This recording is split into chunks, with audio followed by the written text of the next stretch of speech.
Toll road operator Transurban has doubled its full-year profits to almost $120 million. It's a turnaround for the company that some analysts believe was struggling last year.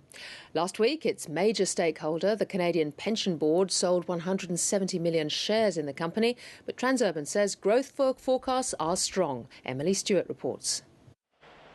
As traffic congestion increases, more people appear willing to pay for a faster trip. Overall, it was increased traffic numbers and the ability to increase tolls in line with inflation that's driven this bottom line result. Transurban has posted a full-year net profit of around $112 million.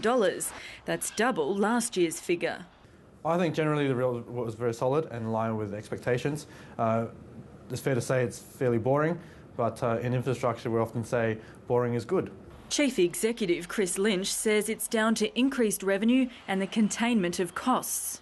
Our simple aim is to keep a downward pressure on costs such that we open up that wedge of free cash for our investors. Cost containment was key here, and at growth of only 0.5% versus the 10% increase in revenue, that difference has flowed straight through to the bottom line and delivered a very good result for shareholders. Melbourne CityLink accounts for half of Transurban's earnings, and it leads the growth in toll revenue. In Sydney, the company owns the Hills M2, the M1 Eastern Distributor and the Lane Cove Tunnel, which are seeing slight increases in traffic growth. The worst performer in Transurban's portfolio was a small roadway in Virginia in the United States.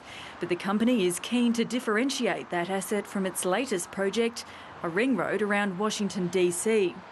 It's one of the top 3 congested roads in the US. It's an innovative concept where the hot lanes actually provide people with the opportunity to pay a toll in order to guarantee them 45 miles an hour. They're fairly small. They make up less than 5% of the portfolio at the moment. However, the Capital Beltway around DC is expected to be completed in 2013, and traffic there should grow to be a bigger part of the portfolio. Transurban says it expects further growth this financial year with steadily increasing traffic, toll price rises and further cost savings.